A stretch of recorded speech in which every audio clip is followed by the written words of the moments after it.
नमस्ते। फिर से स्वागत है आपका हमारी चैनल व्रत कथा सत्संग में। तो आज हम सुनेंगे करवा चौथ की व्रत कथा। एक ब्राह्मण अपने 7 पुत्रों के साथ और एक वीरावती नाम की पुत्री के साथ रहता था। 7 भाइयों की अकेली बहन होने के कारण वीरावती सभी भाइयों की बहुत लाड़की थी और सब उसे जान से भी बढ़कर प्यार करते थे। कुछ समय बाद वीरावती का विवाह किसी ब्राह्मण युवक के साथ हो गया। विवाह के बाद वीरावती मायके आई और फिर उसने अपनी भाभीयों के साथ करवा चौथ का व्रत रखा। लेकिन शाम होते होते वह भूख से व्याकुल हो उठी। सभी भाई खाना खाने बैठे और अपनी बहन से भी खाना खाने के लिए आग्रह करने लगे।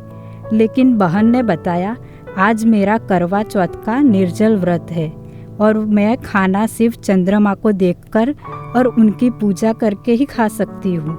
लेकिन चंद्रमा अभी तक नहीं निकला, इसलिए वह भूख और प्यास से व्याकुल हो उठी है।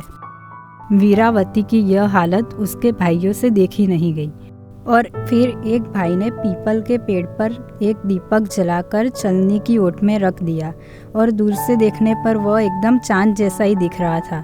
फिर वह अपने बहन को आकर बताता है कि चांद निकल आया है, अब तुम उसकी पूजा करके भोजन कर सकती हो। बहन खुशी के मारे सीढ़ियों पर चढ़कर चांद को देखकर उसकी पूजा करती है और खाने के लिए बैठ जाती है। उसने जैसे ही पहला टुकड़ा मुंह में डाला तो उसे छींक आ गई।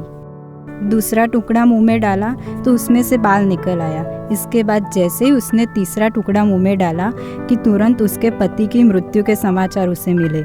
उसकी भाभी ने उसे सच्चाई बताई और यह सब क्यों हुआ वो सब बताया।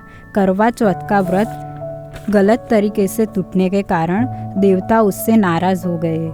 एक बार इंद्रदेव की पत्नी इंद्राणी करवा चौथ के दिन धरती पर आई और वीरावती उनके पास गई और उसके पति की रक्षा के लिए प्रार्थना की।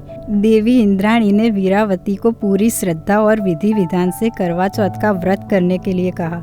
इस बार वीरावती पूरी श्रद्धा से करवा चौथ का व्रत कर रही थी। उसकी श्रद्धा और भक्ति देखकर भगवान प्रसन्न हो गए और उन्होंने वीरावती को सदा सुहागन का आशीर्वाद देते हुए उसके पति को जीवित कर दिया। इसके बाद से महिलाओं का करवा चौथ के व्रत पर अटूट विश्वास होने लगा।